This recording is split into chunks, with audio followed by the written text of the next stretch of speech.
muestra para afuera es que todo está bien.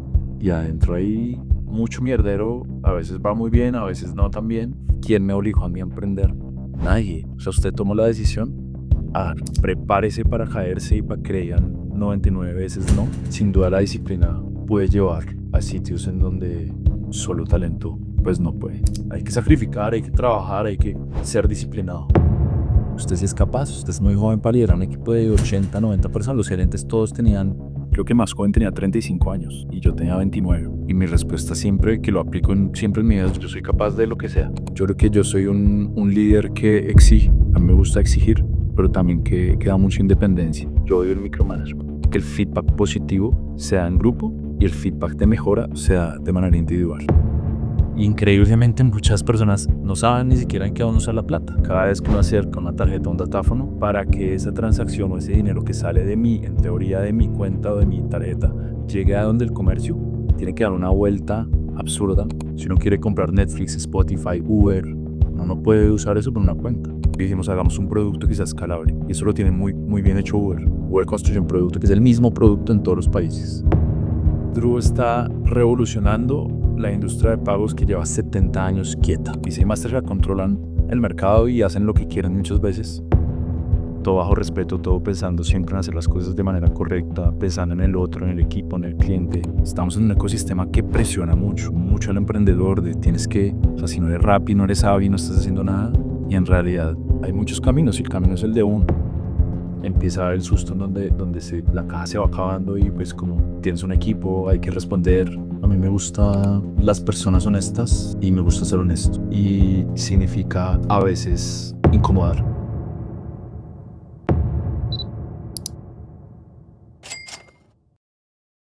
Bienvenidos todos a un nuevo episodio de la Academia del Éxito y yo les quiero hacer una pregunta. ¿Qué pasa cuando juntas en una sola persona disciplina, una mente analítica y un gran espíritu emprendedor? Pues de eso vamos a hablar el día de hoy con Simón Pinilla, que ha tenido una carrera profesional impresionante. Pasó por banca de inversión, lideró Uber, SumUp, Tenbici y actualmente tiene una fintech que está revolucionando todo el sistema de pagos en Latinoamérica. Vamos a hablar con Simón, pero no solo de negocios, vamos a hablar sobre finanzas, inversiones, dinero, libertad, hábitos y mucho más. Simón, bienvenido al podcast. Santi, un gusto estar acá como siempre. Simón, para los que no lo conocen, me gustaría primero preguntarle quién es Simón Pinilla. Simón, un tipo amante del ejercicio, de los buenos hábitos, de aprender mucho académica y profesionalmente, muy familiar, muy amiguero, como dicen por ahí. Y bueno, enamorado de aprender nuevas cosas y llevar el cuerpo y la mente al límite cada vez que puedo. Y mire que algo que yo incluso le he dicho, me ha llamado mucho la atención de usted, es que usted, pues a pesar de que se dedica hoy al mundo startup, fintech, usted estudió química pura e ingeniería química de los Andes. Entonces, quiero que nos cuente un poco por qué estudió eso, qué fue lo que lo llevó a estudiar estas carreras y qué de eso aplica a día de hoy en su vida como emprendedor. Porque esa es la pregunta que más me hacen inclusive cuando aplicaba a trabajos de banca de inversión o de Uber. Yo estudié química porque me encantaba la química. En el colegio era, digamos que lo que siempre me llevaba a cuestionarme, pues, de dónde viene la vida. Creo que la química le ayuda un montón a uno como a preguntarse la razón de las cosas. Y tuve un profesor que me guió y me dijo, usted es muy bueno en química, estudié química. Y yo decía, no, pues, te voy a estudiar química. Y terminé estudiando química a pesar de que mis papás me dijeron, no, química en Colombia no da plata. Y acá en Colombia la gente siempre piensa estudiar lo que le dé plata. Y me acuerdo que ese profesor me motivó mucho y dije, bueno, voy a estudiar lo que me gusta. Entré a estudiar química en los Andes, pasé en la Nacional también, pero al final entré a los Andes y ahí hice una doble con ingeniería química. eh, y estudié lo que me gustaba, pero me di cuenta que no era lo mío. Entonces, 5 años o 4 años y medio para saber que ya había cumplido con estudiar lo que me gustaba, pero tal vez no era a lo que me quería dedicar toda la vida. Después de un año en un laboratorio, y que uno dice, uff, ya demasiado tiempo, así que salí, digamos que al mundo laboral a otro sector. Y quiero justamente que hablemos de ese cambio, porque usted saltó a banca de inversión. Entonces, ¿por qué banca de inversión y cómo fue ese salto? La vida misma me llevó a terminar en banca de inversión. La verdad es que yo me gradué de química y salí a a buscar trabajo y la verdad lo que había era trabajos pues de laboratorio, trabajos que tal vez yo no me veía haciendo. Yo saliendo de química pues con mucha barba, un poco hiposo, y me llamó un amigo de mi hermano que había sido monitor mío en una clase de finanzas, que hice opción de administración en los Andes. Me dijo, oiga, preséntese a la banca de inversión. Yo le dije, no hay posibilidad, yo soy químico, véame la barba, o sea, no voy a pasar. Me dijo, no, afeíntese, póngase un traje y venga a la entrevista. Y yo, no, yo la noche anterior, ¿será que voy? ¿Será que no? Mi papá fue el que me dijo y siempre se lo agradezco, vaya. O sea, lo peor que puede pasar es que le digan que no. Me afeité después de como 3 años, traje prestado, corbatica y ahora la entrevista y me fue pésimo. Llegué a la entrevista grupal, todos administradores, economistas y yo, pues el químico. Yo dije, no, yo por qué vine a esta vaina. Y al final hice un ejercicio de Excel, me acuerdo mucho, de un análisis de un proyecto de inversión. Y a mí me encantan los números. Ya visto nada, que es digamos que una materia de análisis financiero. Y bueno, voy a hacer el ejercicio. Y me fue muy bien. Y gracias a ese ejercicio de Excel, terminé trabajando 3 años en banca de inversión, encorbatado y bueno, con toda la parafernalia que conlleva trabajar en banca de inversión. ¿Y qué siente que es lo que más se lleva del mundo, como del mundo de la banca de inversión y que aplica a día de hoy en su vida como emprendedor? Yo creo que trabajar bajo presión, el mundo de banca y siento que consultoría también le enseña a uno a estar a un ritmo muy frenético. Creo que hasta cierto punto no es tan sano. Digamos que trabajamos, yo me acuerdo que 7 de la mañana yo estaba en el DNP o en la ANI en una reunión y a las 9 de la noche estaba haciendo un modelo financiero y muchas veces pasé derecho haciendo un modelo financiero para que cerrara, digamos que los números. Y eso le enseñaba a uno a trabajar bajo presión. O sea, hay que entregarle al cliente, hay que presentar este proyecto. Los límites de fechas con las entidades del gobierno son muy específicas. Y creo que me llevó un poco ese aprender a convivir con esa presión, que incluso hoy en día Andrew lo aplico, yo creo que de manera inconsciente.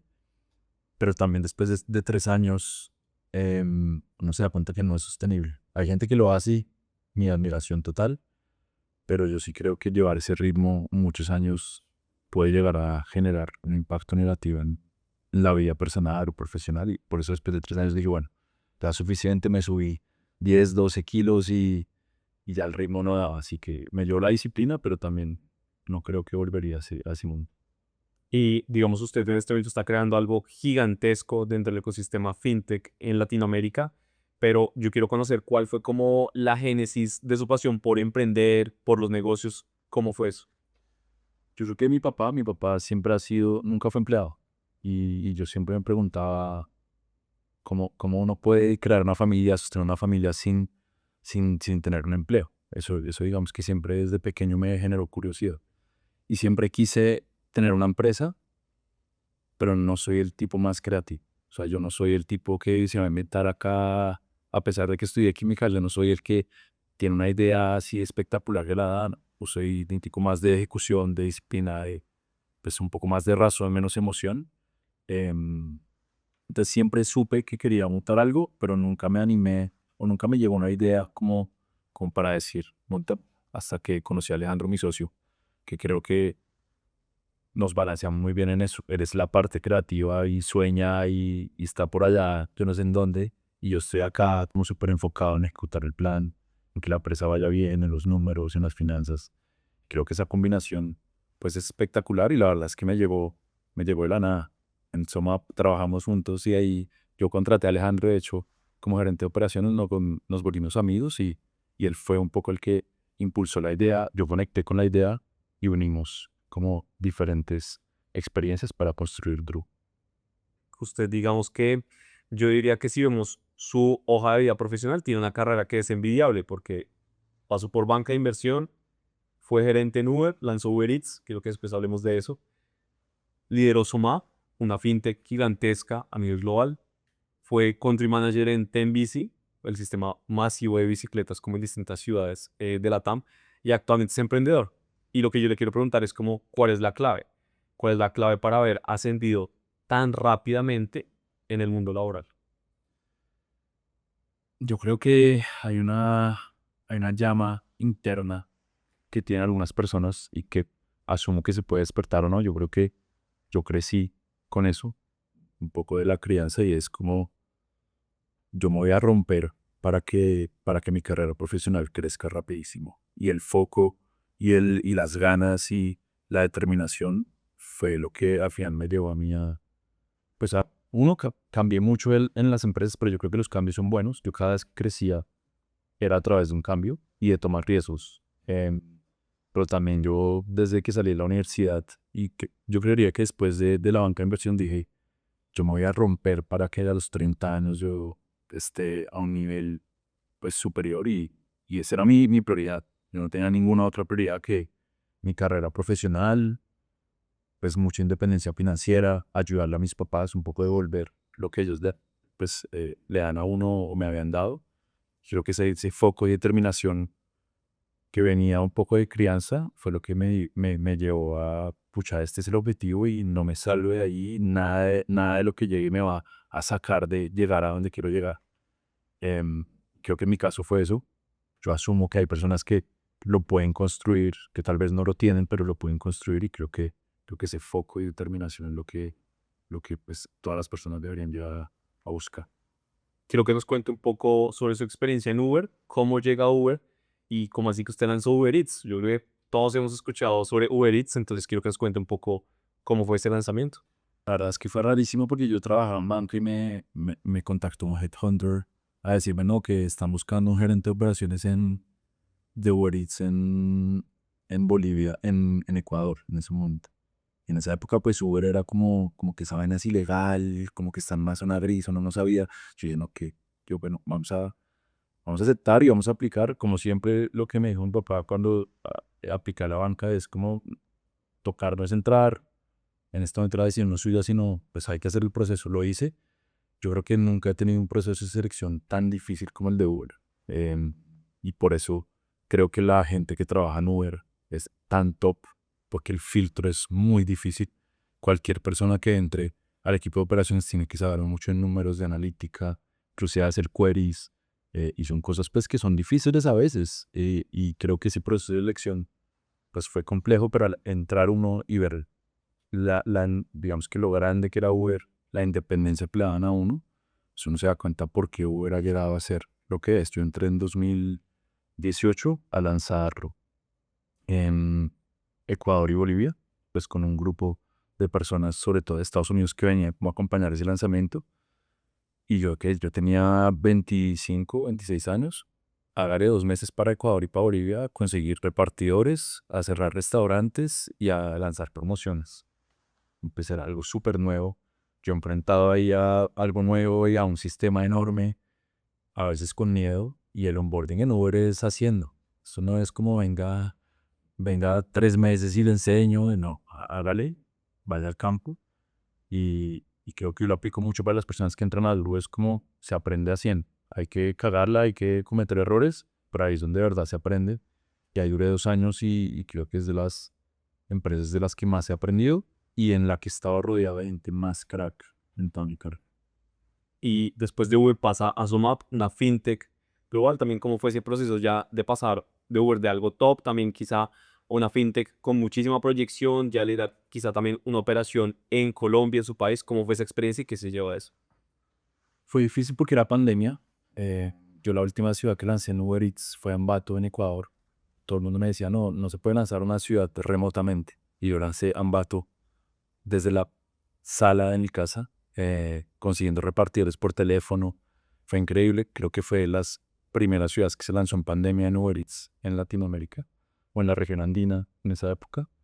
Eh, y me contactaron de SumUp, una fintech alemana de datáfonos, pues como para pequeños comercios tipo Bolt, para lanzar la operación en Colombia. Pandemia, yo decía, pucha, Uber es una empresa enorme, acaba de salir a bolsa, estaba súper estable. Sí estaba cambiando mucho la cultura. Antes del IPO, Uber era pues como lanzar, crecer, crecer. Y después del IPO pues cambia un poco porque tiene que buscar rentabilidad. Entonces ya se vuelve más de procesos. Y yo ahí todavía he estado con mucha energía de vamos a almiertear. Yo soy bueno en ese desorden yo siempre digo, yo soy espectacular de 0 a 1. Ahora de 1 a 10 es lo que estoy intentando aprender con Drugo, pero de 0 a 1 en ese caos, yo soy muy bueno. y me llamaron de SumUp y lo pensé un montón. Mi papá me decía, no, no, Uber, Uber es estable y al final tomé la decisión, tomé ese riesgo y fue espectacular. Ahí creamos un equipo, pues yo creo que de 50 personas, yo liderando la parte de growth, aprendí un montón del ecosistema de pagos que fue la base para montar Druvo después, hablando con Visa, con Davivienda, como entendiendo todo lo que hay detrás de poner una tarjeta en un datáfono y crear un equipo de crecimiento, pues como muy enfocado en la estrategia de país, de agarrarme con los de Volt, porque el marketing era muy agresivo, o sea, esa época como de... Fue espectacular y creo que esos 2 años que estuvimos ahí, pues me dejaron muchos aprendizajes. Y justamente quiero preguntarle por algo que acaba de decir y es que yo siento que en gran parte de su experiencia en Soma le dejó ver mucho como la oportunidad de negocio con Drugo. Entonces, como qué puntualmente fue eso que usted vio y que desde ahí quizás ya estaba pensando, yo creo que yo voy a emprender en algo similar a esto. Sin duda, o sea, yo creo que gracias a Soma existe Drugo en el modelo de negocio que tenemos hoy en día. Y esto es algo que mucha gente no sabe, que yo ni siquiera sabía en esa época, y es que cada vez que uno acerca una tarjeta a un datáfono, para que esa transacción o ese dinero que sale de mí, en teoría de mi cuenta o de mi tarjeta, llegue a donde el comercio, tiene que dar una vuelta absurda por 6 7 hasta 10 intermediarios. Cada uno de esos cobra un peaje. Entonces, si yo pago 100 al comercio, en realidad al comercio le va a llegar 97 porque es el 3% fue pagando peajes. Y eso digamos que no, a veces no lo sabe, que no dice, no, pues yo pago y el comercio recibe. Construyendo su mapa y lanzando su mapa en Colombia, hablando con Visa, hablando con Davivienda, hablando con Credibank, con todas las redes, era como, ya, qué locura todo lo que hay detrás. Y un poquito pues con Alejandro, lo que pensábamos era, ¿por qué si se necesita mover el dinero del punto A al punto B? No se puede mover directamente, o sea, porque tiene que pasar por tantos intermediarios. Aparte que las tarjetas, uno cree que todo el mundo tiene tarjetas, pero en Latinoamérica solo el 30% de las personas tienen una tarjeta de crédito. Es absurdo. El producto principal es una cuenta bancaria o una billetera. Y no es el producto de pago más poderoso. Si uno quiere comprar Netflix, Spotify, Uber, uno no puede usar eso por una cuenta. Tiene que tener una tarjeta de crédito o una tarjeta prepago que va y compra al Oxxo. ¿Y por qué? Porque el sistema está diseñado para tarjetas. Y ahí digamos que fue como el viajando y además con Alejandro en Europa, en Estados Unidos, en Australia, ayudando en Perú, nos dimos cuenta que es un problema global, no solo de Colombia. Y dijimos, pues esto tiene que cambiar. Y ahí fue donde empezamos a trabajar en lo que hoy en día es Duru. Después de Soma, usted creo que llega a otro hito en su carrera y es ser el country manager de Tenbici. Y yo siento que muchas veces, bueno, uno puede crecer en el mundo laboral, puede ser analista, supervisor, gerente junior, gerente, pero muy pocos pueden ser que son los country manager, que es el gerente general, el cargo más alto que puede llegar en un país. Quiero que nos cuente, pues, cómo fue eso, usted cómo llegó a ser country manager y que se lleva una experiencia en Tenbici que creo que era ya bien distinto a las otras. Sí, sí, sí. Ese proceso de inicialmente me llamaron para Head of Growth. Yo dije, no, pues ya soy Head of Growth en SumUp. Sí, pero eres un poco joven. Yo tenía en esa época 29 años. Tocaba liderar un equipo de 80, 90 personas. Y no, pues no me interesa. Me llamaron al mes siguiente, no, te vamos a presentar para Country Manager, gerente general. Y yo, bueno, pues de una. Y el proceso fue absurdo. O sea, duró unos 4 meses, incluyendo un viaje a Brasil, hablando con los cofundadores, con el CEO, con todas las personas. Y siempre llegaba al mismo punto de, usted sí es capaz, usted es muy joven para liderar un equipo de 80, 90 personas. Los gerentes todos tenían, creo que el más joven tenía 35 años y yo tenía 29. La gerente tenía 42 o 44. O sea, eran 7 gerentes, bueno, 5 y después yo contraté 2. Y siempre la duda era, ¿usted sí es capaz con esto? Y mi respuesta siempre, que lo aplico siempre en mi vida, es yo soy capaz de lo que sea. O sea, la pregunta es cómo lo voy a lograr, pero de que soy capaz, soy capaz. Y fue una experiencia espectacular porque combiné el deporte, que yo amo la bicicleta hace 10 años, con la parte profesional. Y además era lo que sé hacer, que es de 0 a 1. Llegar a ese mierdero, la alcaldía, la secretaría, las estaciones, que se están robando las bicicletas, que hable con Itaú, que hable con Banti. Todo ese mierdero literal es donde yo me muevo bien. Y ahí es donde le dije también en ese momento al CEO, le dije, yo estoy montando una empresa. Yo puedo ir a High, voy a dar 110%, pero voy a estar trabajando en una empresa en paralelo, que era Drew. Que en ese momento acordamos con Alejandro, yo me voy en bici y le meto plata a Drew con mi salario para pagar pues, los salarios de las personas que estaban empezando a estar en Drew. Dijo, yo prefiero un año de Simón o 6 meses de Simón que nada de Simón. Entonces, venga, yo sé que usted lo va a hacer bien y fue una experiencia espectacular. Ahí pues digamos que el reto de liderar 80 personas, pero aparte de perfiles de gerentes, pero también 30 mecánicos que pues son los que están arreglando las bicicletas y construir esa confianza, esa cercanía, porque llega el tipo pelado de 29 años a dar órdenes, pues como que dice, mira, yo no voy a hacer caso a ese tipo.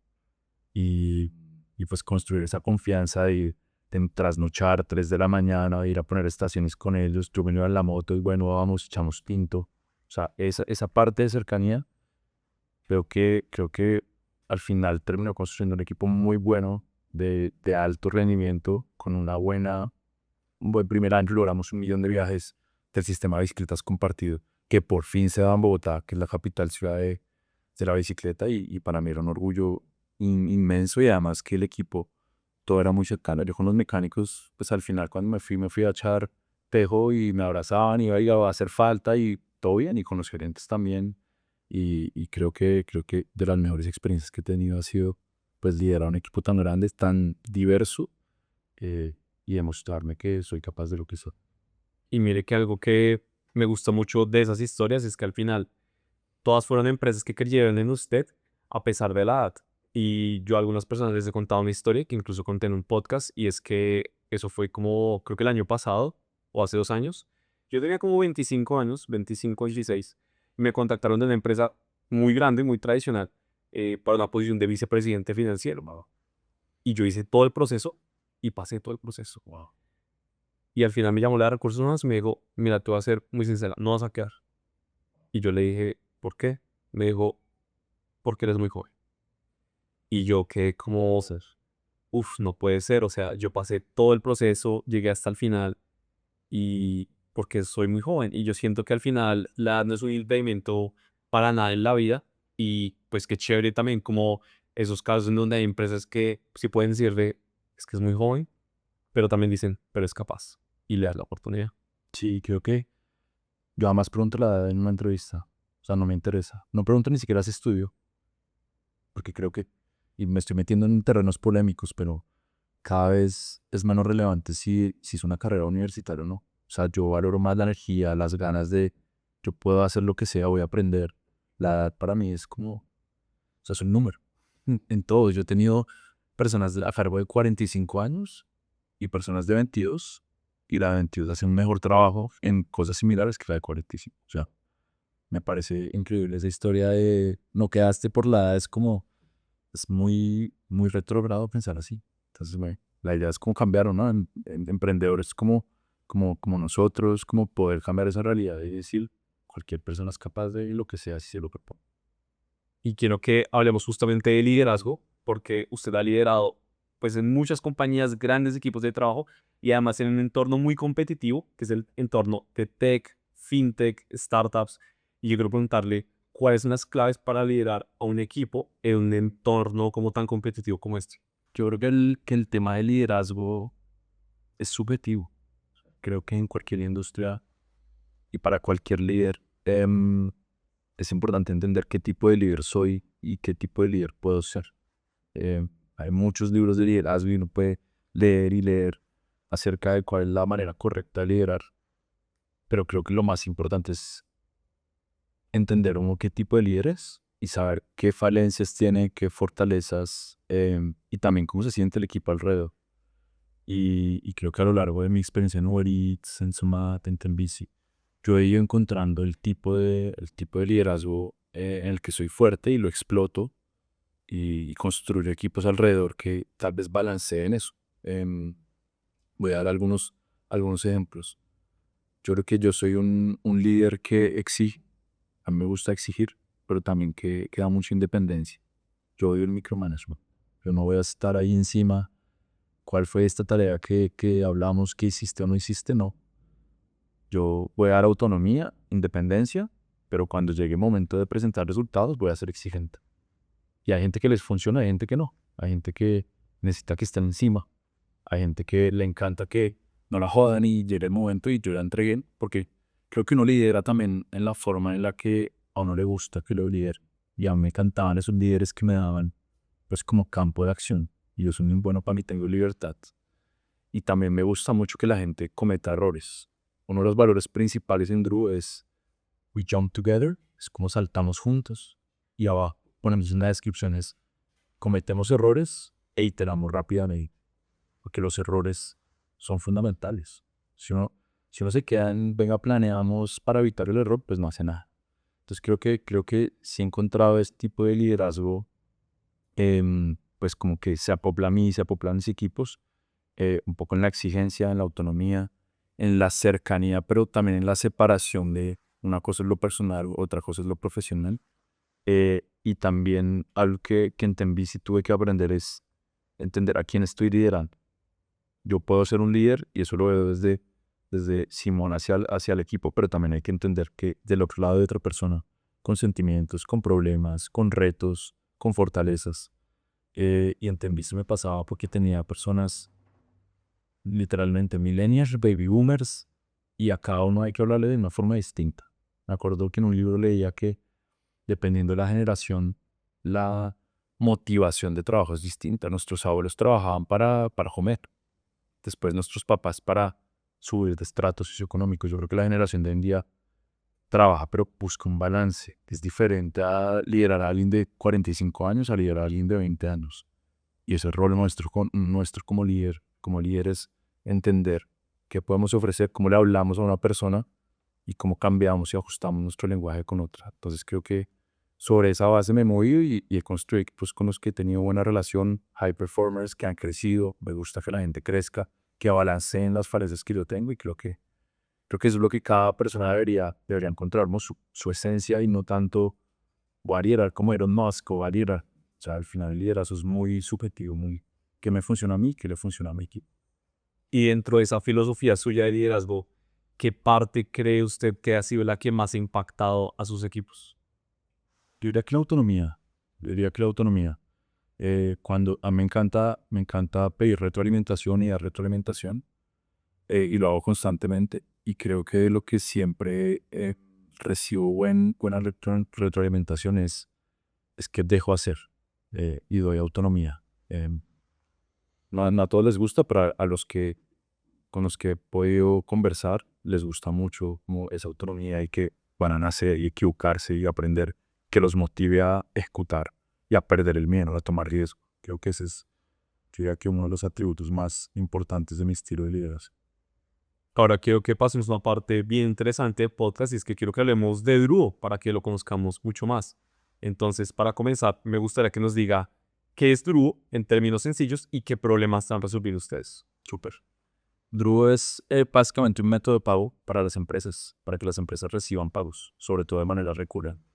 Eh, empresas de cualquier sector pueden utilizar a Druo para cobrar suscripciones, cobrar créditos, cobrar seguros, cobrar membresías. Básicamente lo que hacemos es que la empresa se conecta a nosotros y recibe los pagos automáticamente, solo cuentas bancarias, porque precisamente como decía ahorita, lo que queremos es remover los intermediarios que existen en una transacción con tarjetas, y que muchas veces no sabíamos que existía. Entonces, básicamente somos una empresa B2B, fintech, que opera en México, Colombia y Perú, atendiendo a empresas de cualquier sector que necesitan recibir pagos desde cuentas bancarias. El problema puntual que estamos resolviendo, que creo que es una de las cosas que yo siempre pienso que es más retador en Druid, es explicar un problema que uno a veces no sabe que existe. Es como no puedes cambiar algo de lo que no eres consciente, y creo que el reto más grande que hemos tenido, yo creo que ya lo superamos un poco, pero al principio, tanto para levantar capital o para vender, era mostrar que en verdad hay un problema. Como llevamos 50 años pagando con una tarjeta, pues es el estándar, es normal, no hay ningún problema. Pero en realidad cuando uno hace doble clic se da cuenta que sí hay un problema. Y digamos que ese fue el reto en los primeros 2 años, explicar ese problema. Y el problema es que hay muchos intermediarios, que es demasiado costoso para los comercios recibir recibir pagos, 3% es absurdo, inclusive a veces es 4%, y que no muchas personas pueden acceder a tarjetas, y que la cobertura o el universo de usuarios a los que les puedo ofrecer mis servicios se limita cuando solo lo ofrezco a las personas que tienen tarjetas. Si Netflix lo pudiera vender a todos los que tienen Nequi en Colombia, estoy seguro que tendría muchos más usuarios en Colombia como en cualquier país. En Brasil pasa lo mismo, en México, pero le vende solo si tiene tarjeta. Pero la gente que no puede acceder a una tarjeta, pues entonces no puede comprar Netflix, no puede comprar Spotify. O sea, la cobertura es mucho más baja. Y eso es parte también de lo que estamos intentando resolver. Em, Nos imaginamos un mundo en donde las tarjetas no sean el método principal, sino la cuenta bancaria, lo básico, lo primero que uno abre cuando es adolescente es una cuenta bancaria. Con eso yo ya puedo acceder a cualquier tipo de producto. Eso es lo que estamos intentando construir. Y usted digamos que ya nos habló un poco sobre de dónde nace la idea, pero yo le quiero preguntar, además de eso, ¿cómo la han logrado ejecutar tan rápido? Porque el crecimiento que ha tenido Duo, pues realmente ha sido muy grande en poco tiempo. Entonces, ¿cómo han logrado ejecutar tan rápido? Yo creo que vuelvo un poquito al balance que tenemos Alejandro y yo a nivel de experiencias. Alejandro es muy bueno en tecnología, en producto. Y desde el principio dijimos, hagamos un producto que sea escalable. Y eso lo tiene muy, muy, muy bien hecho Uber. Uber construye un producto que es el mismo producto en todos los países. Lo que cambia es, digamos que cuando uno lanza la operación, la parte comercial, la parte más como de configuración de per cap. Pero el producto de Drew, pues el producto de Uber, es exactamente el mismo en México, en Colombia, en Perú. Ahora lo que cambia es cómo voy viviendo en México, cómo voy viviendo en Perú, cómo voy viviendo en Colombia. Y esa combinación de pues Alejandro y toda su experiencia con el equipo de tecnología montando un producto que desde el principio se perciba o se construya con una visión global. Y tal vez mi experiencia lanzando muy rápido cosas en Uber, en Sumap, en Tenbici, nos ha logrado, digamos, que llevara o nos ha llevado a tener operación muy rápida en varios países y crecer rápidamente con poca inversión, relativamente poca inversión. Sobre todo poca inversión en productos, más inversión como en marketing y temas de ventas. Entonces creo que esa combinación de tecnología escalable y experiencia lanzando y creciendo negocios de base tecnológica nos ha llevado a 3 años pues, a crecer bastante. Muchas personas, digamos que anhelan haber tenido una carrera profesional tan exitosa como usted. Y yo veo también muchos se preguntan escuchando esto, ¿y cómo dejó todo eso por emprender? ¿Por qué lo hizo? Todavía me lo pregunto. Todavía a veces en esta montaña rusa de emprender hay momentos en los que digo, ¿por qué y si fue la decisión correcta? Pues como no solo a nivel salarial, sino a nivel de pues, la magnitud de lo que yo estaba haciendo en Tenbici a los 29 años, como liderar un equipo enorme, pues con un salario de ejecutivo, ya digamos que siguiendo todo un proceso de 9 años trabajando en un corporativo para crecer. Y de repente pues empezar a volver a ejecutar, a hacer un documento de la nada, o sea, algo desde lo básico, eso fue un reto muy grande de gerenciar a ejecutar. O sea, yo me volví un gerente, analista, practicante, especialista, gerente todo el tiempo. Y eso fue un reto enorme el primer año en el que me salí de Tenbici y me venía en full time a Drew, pues cuestionándome, usted le podría estar tranquilo en Tenbici, gerenciando la vida tranquila, recibiendo un salario todos los meses y no estando acá estresado, que haga esto, que haga lo otro. Entonces fue un paso difícil a nivel personal, la verdad. Pero creo que el acompañamiento de la familia, de los amigos y de un buen socio llevó a que pues esa duda se vaya disipando y uno ya se pone a mirar para adelante, no para atrás. Que si pudo haber pasado, digamos, de una forma distinta y me pudo haber ido mejor quedándome en vicio o no, no lo sabemos. Yo hoy en día estoy feliz, he aprendido un montón, volví a mis raíces de ejecución digamos que volver a esta energía de 0 a 1 y creo que pues valió la pena. Con los obstáculos que han habido y con los retos emocionales, personales y profesionales que siempre conlleva emprender, creo que tomé una buena decisión. Y creo que a lo largo del podcast nos ha estado compartiendo varias lecciones de sus antiguos trabajos y que a día de hoy aplica en Druo. Pero yo le quiero preguntar si le tocó desaprender algo, porque uno muchas veces aprende algo en otra industria, uno cree algo y viene acá y dice, no, pero esto no es así. Entonces uno como que lo desaprende. ¿Le ha tocado hacer algo así? Sí, yo creo que sí. Y yo diría que el más importante es pensar que no me las sé todas, porque yo venía de un mundo en donde si no me las sabía, me las estudiaba para poder hacer lo que tenía que hacer.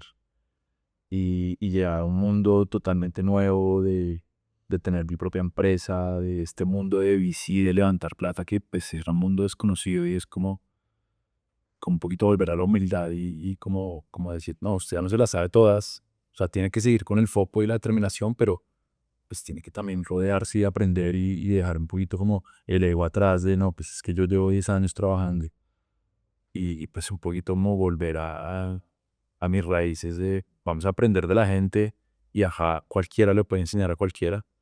Y creo que ese fue un proceso que al principio me costó, pero que hoy en día pues como aprendo de un montón de emprendedores con los que me rodeo, amigos emprendedores, amigos en fondos, con los que compartimos experiencias y ya uno cambia un poquito o encuentra ese balance entre determinación, foco, pero también humildad para saber aprender del otro, que cada uno tiene sus experiencias y todo eso puede sumar a que pues uno siga creciendo como profesional y como persona.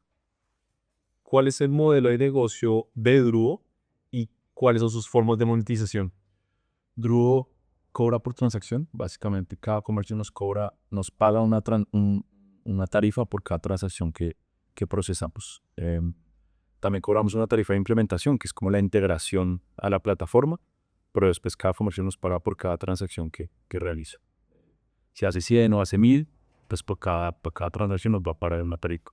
La diferencia es que es una tarifa fija que usualmente termina siendo mucho menos de lo que paga un comercio con una empresa por tarjeta. En tarjeta se pagan 3-4%. Nosotros en promedio, haciendo el cálculo de la tarifa fija con el volumen de una transacción o el ticket de una transacción, cobramos un 0.4-0.5%, que es más de 3 veces, 4 veces, o es menos de 3-4 veces lo que pagan con tarjetas. Entonces, para un comercio, pues hace toda la diferencia, sobre todo cuando uno multiplica miles de transacciones, pues el ahorro pueden ser millones de dólares. Y es un poquito lo que a nivel de propuesta de valor económica estamos trayendo al mercado. Y mire que usted justamente habla siempre del 3% porque es como la comisión estándar del mercado. Pero además de eso, están los impuestos, que generalmente son, dependiendo de dónde estés, pero pues un 2% más. Entonces, de 100.000 pesos, el comercio recibe es 95.000. Entonces, la diferencia es abismal en el largo plazo. Y por eso es que cuando uno a veces va a un comercio y a pagar con tarjeta le dice, bueno, va con tarjeta, no cuesta 100, cuesta 105. Es porque tiene que cobrar eso. Y pues un poquito uno lo entiende, ¿no? Es como, claro, o sea, si yo tengo que pagarle 5%, no pensemos en los 5.000, sino en los 5.000 multiplicados por cuántas transacciones o cuántos productos vende. Eso se vuelve al final del mes y al final del año mucha plata. Imagínense cuánto paga Uber, cuánto paga Netflix por recibir pagos con tarjetas. Son millones hasta billones de dólares. Quiero entender de dónde ha salido la plata en Druo. Entonces, usted nos comentó un poco de levantamiento de capital, entonces quiero que nos hable sobre hicieron levantamiento de capital, inversionistas ángeles, bootstrapping, lo han financiado. True ha tenido 3 etapas. La primera fue bootstrapping. Alejandro y yo fondeando la empresa. Literalmente mi salario en bici, el 80% se iba a pagar salarios y a pagar producto, pues la construcción de producto en Druo. Esa etapa que duró más o menos un año, sí fue en la que Alejandro empezó a estar 100% y yo ya iba saliendo un poco de Tenbici. Después cuando entré full time o muy tiempo completo a Druo, ya empezamos a levantar capital. Una ronda es digamos que presemilla. El tema de los nombres a mí a veces me parece, inclusive los mismos fondos dicen, no, pues es semilla, es presemilla, es serie A. Bueno, esa fue digamos que una presemilla, por decirlo así. Em, una ronda levantada con SAFE, que es un documento de equity futuro o de acciones futuras. Ahí levantamos alrededor de 1.6 millones de dólares, más o menos. Em, Cediendo un poco de la compañía, siempre nuestro objetivo era como necesitamos capital como para expandirnos y llevar la empresa a otro nivel. pero seamos conservadores en cuanto nos diluimos o cuánto damos de la empresa. No queremos perder el control demasiado rápido de la empresa y queremos que las decisiones se tomen muy rápido.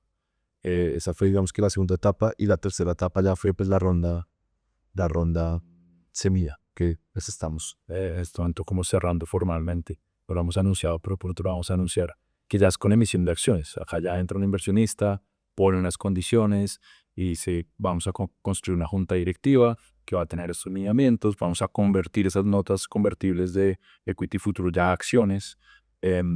Y bueno, pues estamos en ese proceso como también de reestructuración corporativa. Pripes Drugo tiene 10 entidades en diferentes países y hay que pues como organizarlo todo. Pero creo que el capital externo ha sido clave para, sobre todo, la visión que tenemos de expandirnos rápidamente y construir red, más no para sobrevivir, porque el negocio que hemos construido afortunadamente es muy sostenible a nivel operativo y es lo que siempre quise yo. A mí me encantan las finanzas y soy el que maneja los números y siempre dice, Alejandro, vamos a construir un negocio que pues quizás sostenible, que pague la nómina, que pague los costos, que no dependamos, que estemos todos los meses.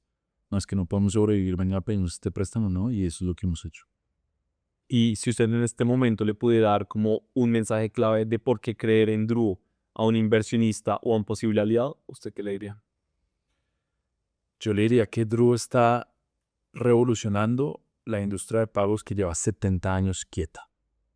Si queremos que de verdad las personas tengan acceso a productos y servicios globales, hay que empezar por darle poder al producto financiero básico, que es la cuenta bancaria o la billetera digital. Y creo que ahí Drew está marcando la parada. Y es lo que le diría a un inversionista, como confíe en que este va a ser, dentro de 10 años el estándar va a ser pagar con la cuenta bancaria, no con la tarjeta, ni débito ni crédito. Y doy un ejemplo, Fixpay, Spay, UPI, Ninja, que ahora en Perú va a estar así. Todos son sistemas de cuenta y bancarias. Ese es el futuro. FedNow en Estados Unidos. ¿Por qué está asustada de las marcas de tarjeta Visa, Mastercard?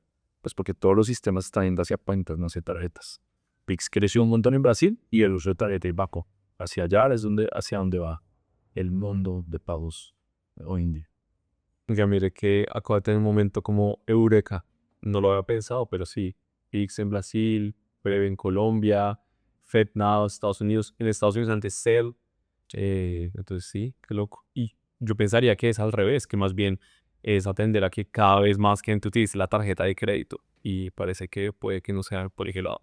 Sí, sí, las tarjetas son complejas, son costosas, es un duopolio. Digamos que si metemos ahí a American Express, pero pues Visa y Mastercard controlan el mercado y hacen lo que quieren muchas veces. Y pues no quieren que otros sistemas emerjan. Pero se están dando cuenta que el mundo va a ser. Y ustedes digamos que han tenido de todo un poco para financiarse, pero yo quiero preguntarle qué consejos le daría usted a alguien, a un emprendedor que también quiere levantar capital, pero pues usted habló muy bien de que nos levanta capital, queremos hacer cosas grandes, pero no queremos ceder mucho. Entonces, ¿qué consejos le daría usted a alguien que quiere levantar capital? Yo creo que el consejo que le daría a alguien que quiere levantar capital es, lo primero es preguntarse si de verdad necesitas capital. O sea, creo que a veces se ha vuelto estándar en la industria fintech de startups que el único camino es levantar capital. Entonces yo me iría un paso atrás y le preguntaría, ¿necesita capital? O sea, ¿en realidad necesita capital? Esa es la primera pregunta. La segunda es, ¿para qué lo necesita? Y es súper importante. Y cualquier fondo o inversionista se lo va a preguntar. Yo ahora estoy pues invirtiendo en empresas como inversionista y lo primero que pregunto es, ¿para qué necesita la plata? Y increíblemente muchas personas no saben ni siquiera en qué van a usar la plata. ¿La necesito? Ok, sí la necesito, pero pues yo no sé en qué la voy a usar. Tengo un plan. Que pues tener la plata en el banco lo que va a generar es dilución innecesaria. Entonces, esa es la primera pregunta. Y una vez usted ya sabe que sí necesita levantar, sea para expandir, para construir producto, para lo que sea, haga un plan que, que va a levantar, cuánto va a levantar, con quién va a levantar y estructúrelo como si fuera un proyecto muy específico. No lo ve como una función adicional de la empresa. Y lo que dicen ahí a veces de levantar es un trabajo de tiempo completo, es real. O sea, esto quita mucho tiempo. Prepárese para caerse y para que crean 99 veces no. Y para que su ego esté siempre en juego y cuestionarse si está haciendo lo correcto, prepárese muy bien psicológicamente, emocionalmente y vaya directo con foco y con planeación a por el objetivo. Puede que ocurra, puede que no, pero ese foco y determinación se siente cuando uno presenta a un inversionista o cuando uno le presentan una empresa. Entonces, diría que esos 3 pasos, preguntarse si lo necesito, para qué lo voy a usar y después armar un plan muy claro para ir a levantar. ¿Cuál ha sido hasta el momento el mayor desafío que ustedes han afrontado en Drew? Yo diría que conseguir la confianza de los bancos. Nosotros trabajamos directamente con más de 15 bancos en la región y el primer banco con el que trabajamos yo creo que se demoró un año y después ya pues han ido sumándose más bancos mucho más rápido, pero convencer a un banco de dejarnos integrar, de dejarnos trabajar con ellos, demostrarle que somos gente competente que va a hacer las cosas bien, pues sí fue un reto muy grande y sonando un reto sobre todo retroactivamente, porque de aquí en adelante vienen otros retos, pero creo que ese ha sido el reto más grande de convencer a los bancos súper tradicionales de confiar en 2 personas que vienen de una industria así financiera, pero que están montando un producto para procesar millones de dólares todos los meses, miles y miles de transacciones y que pues van a hacer las cosas bien en beneficio del banco, en beneficio de todos los actores y en beneficio de los clientes, no en detrimento pues, de sus intereses. Es un reto enorme, pero creo que ya estamos del otro lado en ese sentido. Obviamente, a medida que abrimos nuevos países, ese reto pues sigue estando, pero ya lo sabemos manejar. Y ahora en adelante pues viene un reto más de cómo llevamos el crecimiento, pues digamos que al siguiente nivel hemos crecido un montón, 7x en 2024, 3x 2025 en lo que llevan, pero tenemos que seguir en ese ritmo, que pues solamente se aplana la curva y la idea es seguir mostrando buenos números. ¿Qué ha sido hasta el momento lo más satisfactorio o sorprendente en Drew? Yo creo que lo voy a marcar en una frase que me dijeron hace un par de meses, uno de los bancos más grandes del país, y es que éramos una de las empresas más relevantes en recaudo del banco, de los clientes más relevantes en recaudo. Un banco enorme que Drugo ya sea, digamos que uno de los clientes más relevantes digamos que en el producto de recaudo, pues para mí fue digamos que una demostración en Switch de, lo logramos, como ya logramos que esta vaina de verdad con atracción. Y pues es un momento muy puntual, pero detrás de eso pues tienen como toda la satisfacción de, pues, de todo el esfuerzo que hemos dedicado a esto y que de verdad ya estamos muy bien posicionados en el nicho específico de pagos en el que operamos. ¿Qué tal va el episodio? Excelente, ¿no? Lo que sí no es excelente es que más del 80% de las personas que ven estos videos no están suscritas al canal y eso que es gratis. Si quieres que sigamos trayendo a los mejores invitados y creando el mejor podcast de finanzas e inversiones, emprendimiento y buenos hábitos, te invito a que te suscribas al canal, le des like a los videos y nos dejes en los comentarios todas tus opiniones. Créeme que tú eres pieza clave en este proyecto. Pero ahora sí, continuemos con el podcast. ¿Qué se viene ahora para Druo en términos de crecimiento, tecnología, nuevos productos? ¿Qué se viene?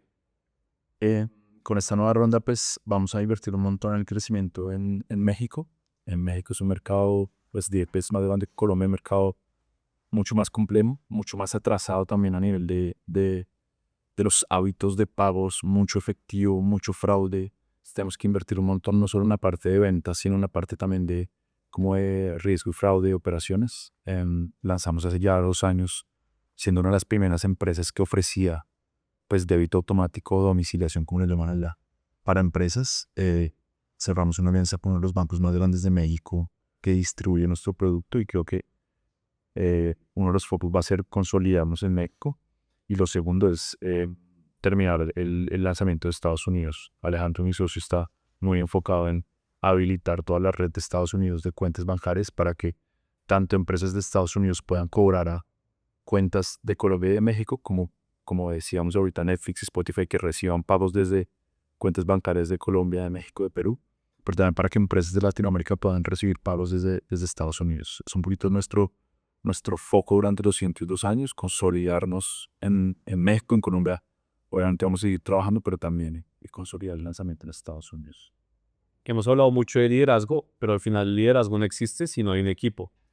¿Qué es lo más importante que tiene a día de hoy el equipo de Drugo y cómo seleccionan ustedes a los cracks que lo conforman? Yo creo que la cultura a veces parece un poco la etiqueta como de la entrevista, pero en realidad, la cultura es muy importante y vivirla en el día a día. Los valores que tiene todo el equipo son mucho de colaboración. Nuestro primer valor es people first, las personas primero. Todo bajo respeto, todo pensando siempre en hacer las cosas de manera correcta, pensando en el otro, en el equipo, en el cliente. Eh, el segundo es pues saltamos juntos y nos equivocamos e iteramos. Y el tercero es construimos cosas de valor. Y creo que todo el equipo conecta muy bien con esos valores.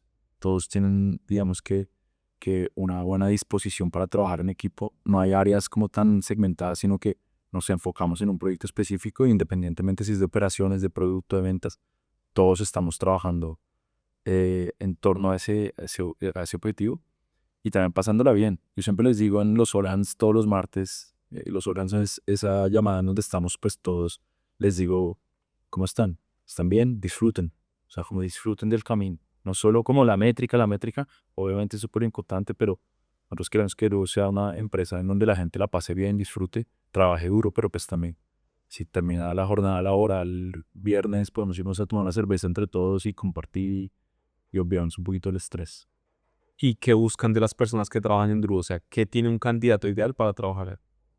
Lo primero es alineación con esos valores, o sea, que sea una buena persona. Suena básico, pero si buscamos buenas personas. Y lo segundo, ya más a nivel profesional, sí creo que mucha autonomía, independencia e iniciativa. Una persona que esté constantemente cuestionando todo. Que no es que Alejandro y Simón dijeron, sino, hey, ¿por qué no hacemos esto de una forma contraria? Porque eso es Drew.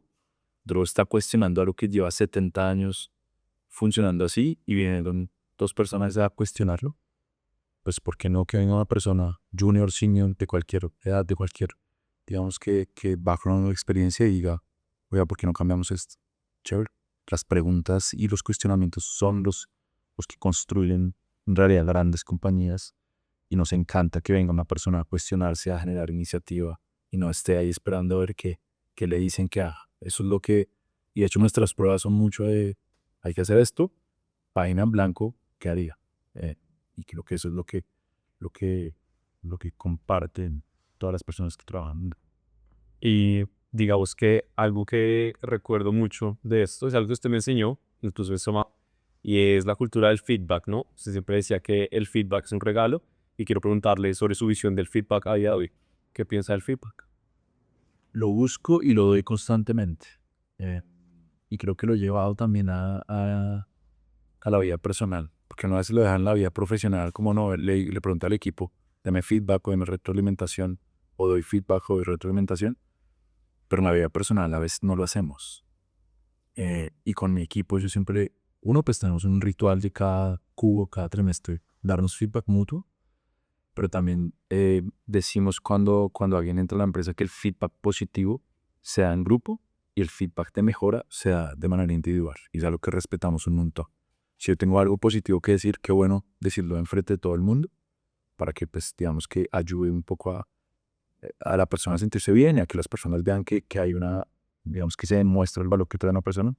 Pero si yo tengo que decirte algo que tal vez no hiciste tan bien, es mejor no, porque lo tengo que hacer quedar mal. Y ese digamos que en la forma de la metodología es como lo llevo y como lo llevamos en Drew. Y lo busco constantemente, pregunto qué opinas, cómo te sientes.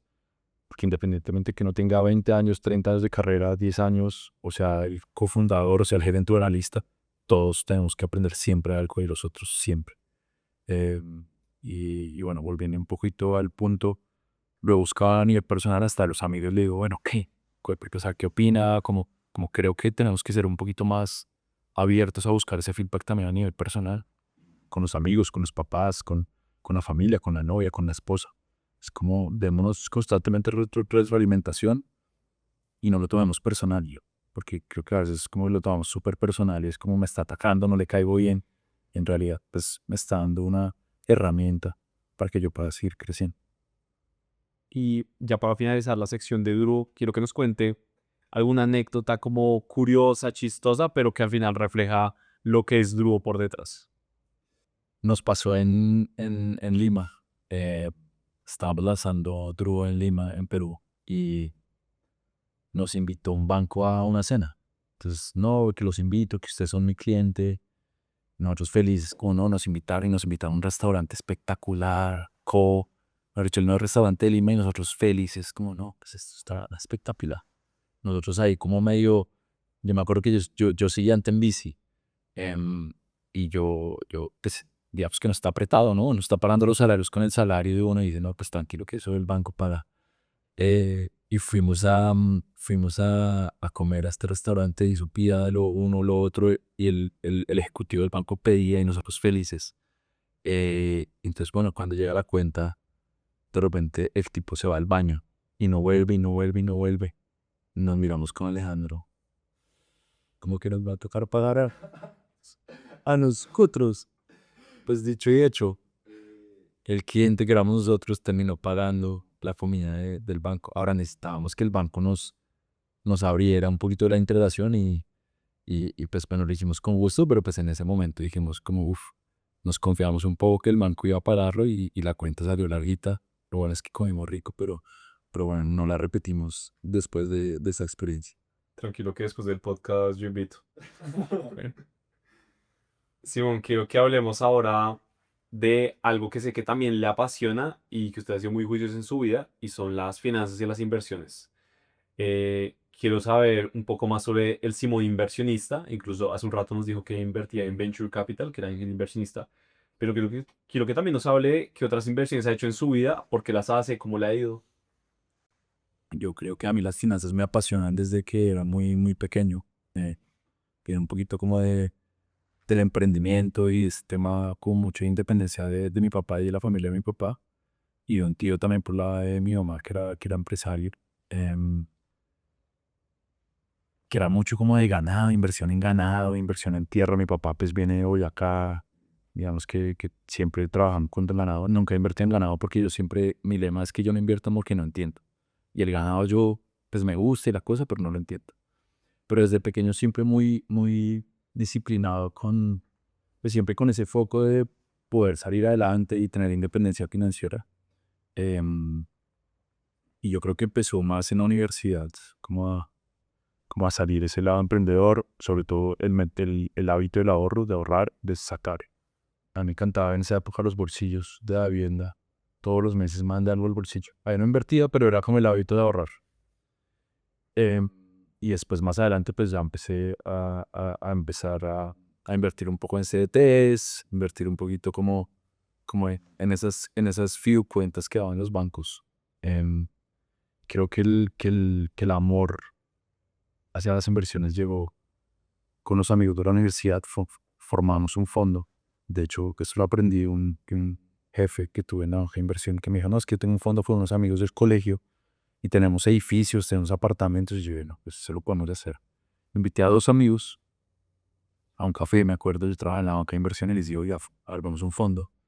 Digo, no, pero digámosle a todos, hoy en día somos 10, sigue el fondo, llevaba 8 años, y ya hoy en día pues tenemos, o sea, no sé, 300, 400 millones de pesos, pero empezó dando 100.000 pesos.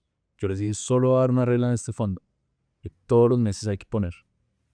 Después abrimos para que cualquier persona pudiera poner 100.000 o 200.000 de acuerdo a su capacidad, pero el tema de la constancia, todos los meses durante 8 años hemos puesto plata en el fondo y lo que hicimos fue empezar a prestarle a personas cercanas, sobre todo bajo riesgo, que necesitaban plata. Hay personas, Nico compró su moto con Inverlab. Yo pagué la escritura de mi último apartamento con Inverlab. O sea, también para nosotros, pero también para otras personas.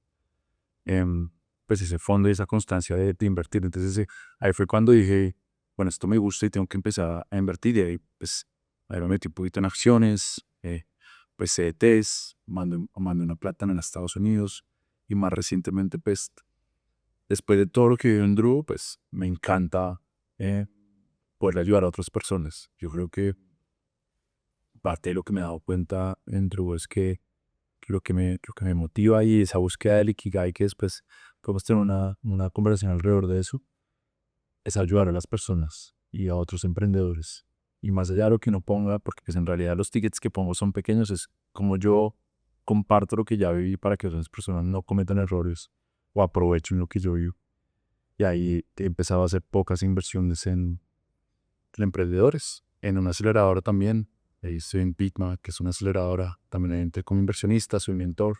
Entonces es más como de ayudar y de dar un poco a la comunidad. Y obviamente, pues si hay un retorno asociado, pues espectacular. Es un poquito lo que estoy haciendo. Y de todas esas inversiones que usted ha hecho, ¿cuál ha sido la mejor y cuál ha sido esa que quizá prefiere olvidar? La mejor, yo creo que mi primer apartamento.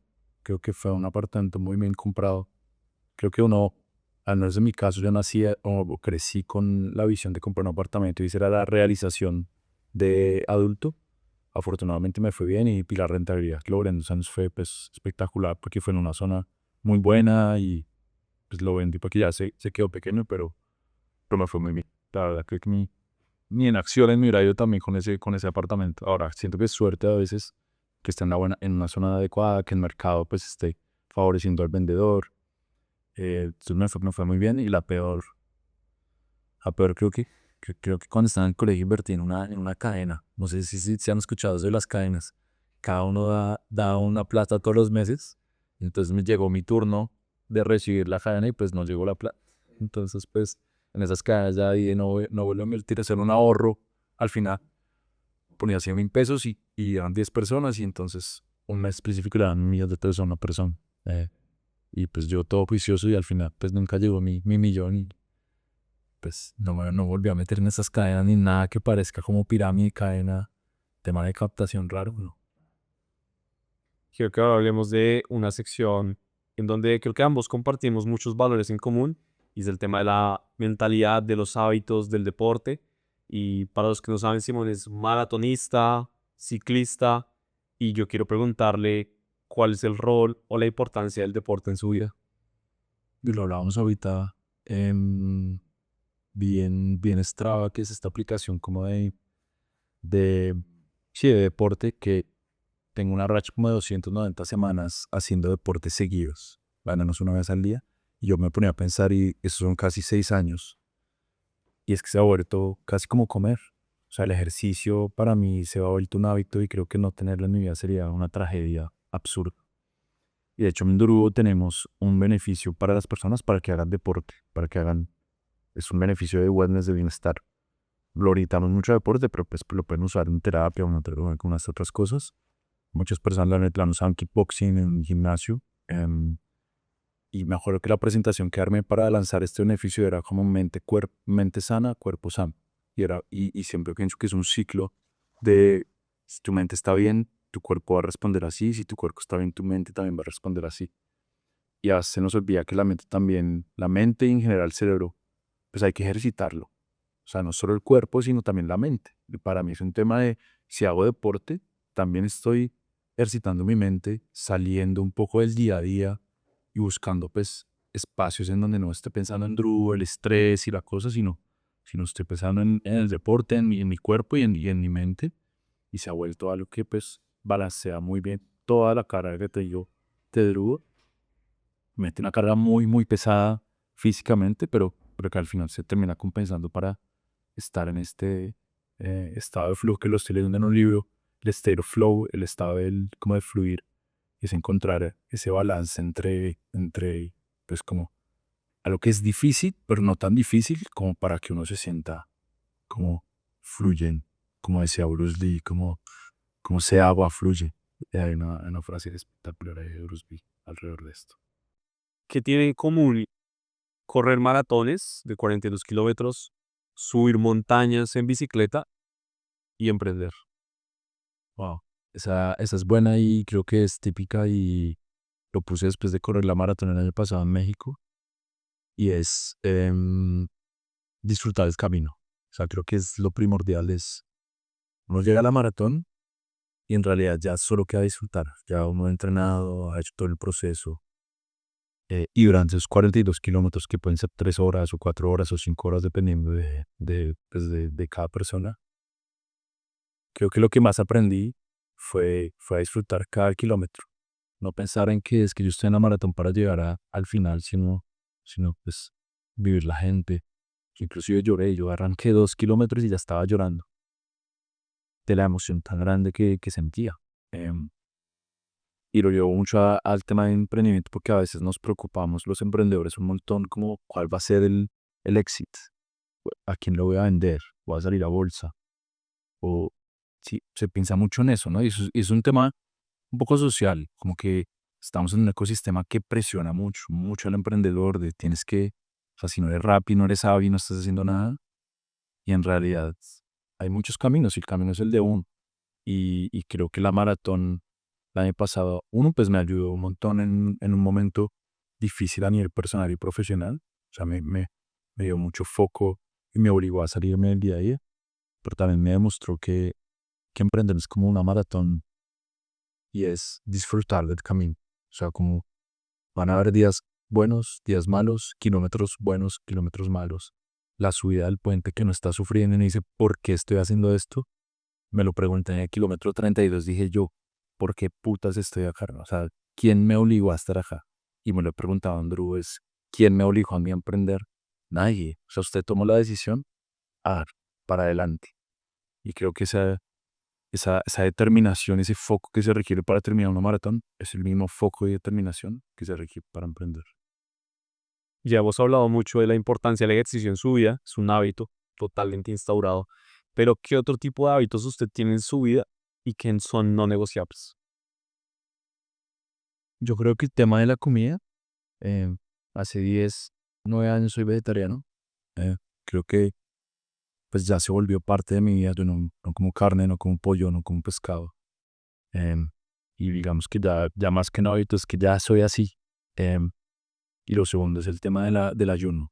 Eh, yo diría que 6 años ayuno los lunes. Dejo de comer el domingo y vuelvo a comer domingo en la noche, 6 7 de la noche, y vuelvo a comer en martes en la mañana. Y esto lo sabe todos mis amigos, e inclusive el equipo me dicen, uy, Simón está de ayuno. Entonces, ¿por qué? Porque los lunes son días difíciles en el trabajo y los utilizo un montón para el foco. O sea, cuando uno ayuna, ahí son más o menos 36, 38, 40 horas de ayuno. El foco que uno tiene es increíble. O sea, la energía, la gente dice, pero ¿cómo de dónde saca la energía si no como? Al contrario, el cuerpo empieza a utilizar la energía que tiene reservada y uno empieza, al menos en mi caso, y es lo que yo siempre digo, el foco que uno logra ayunar es increíble. O sea, si alguien lo pudiera hacer, pues lo recomiendo. Obviamente es difícil. La primera vez que ayuné yo veía un pan y yo quiero ese pan ya, pero hoy en día pues yo puedo salir, almuerzo, digamos que con las personas que están almorzando y yo no como, y está bien. Y creo que eso es algo que hoy en día pues no negocio. Yo los lunes estoy enfocado, estoy ayunando, inclusive invité a mi mamá que ayunara, a veces ayuna, mi hermano también. Y si la gente pudiera pues como tomar ese hábito, creo que es algo muy interesante para practicar.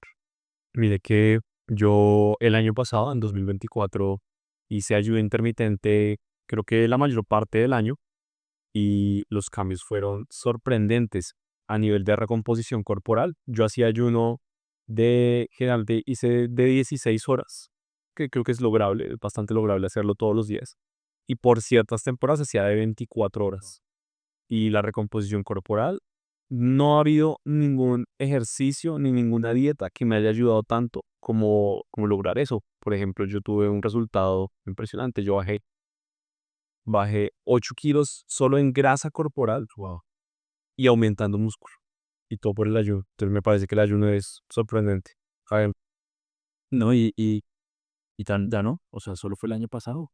no, actualmente todavía lo hago, pero no lo hago como con la disciplina del año pasado. Pero mire que últimamente me he cuestionado porque carajos lo hago si me encantaba, ¿sí? Y entonces, la verdad, esta semana he estado pensando volver a instaurarlo, quiero volver a hacerlo, porque me parece increíble. Hay que hacerlo, hay que hacerlo. Yo, en este libro de Ikigai que estoy leyendo, hay las zonas azules de las personas más longevas, y mucho está relacionado con la comida.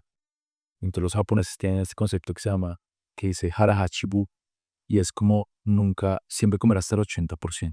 O sea, los japoneses nunca se llenan. No sé si le ha pasado, pero que uno come, se siente lleno y es que ya no puede hacer nada. O sea, ni mentalmente, O sea, la energía toda se va, o sea, un poco va en torno a controlar pues lo que uno come y saber que pues lo que uno come y la forma en la que come pues impacta en la energía, en los hábitos, en el trabajo, en el tema personal. Entonces toca retomar el ayuno intermitente. Lo vamos a retomar. Quiero que hablemos del Ikigai. Ha mencionado bastante el Ikigai. ¿Qué es el Ikigai? ¿Cómo lo incorpora usted en su vida? El Ikigai ha estado presente en mi vida mucho tiempo, pero recientemente un amigo me regaló un libro pues del Ikigai y habla un poco de cómo el Ikigai es digamos que la puerta para una vida longeva y feliz. Entonces estaba leyendo mucho acerca de esto y cada vez como más me intento incorporar más. Que el Ikigai al final es como la intersección, concepto japonés, la intersección entre lo que le gusta a uno ser, por lo que le pagan, lo que es bueno y lo que el mundo necesita de mí.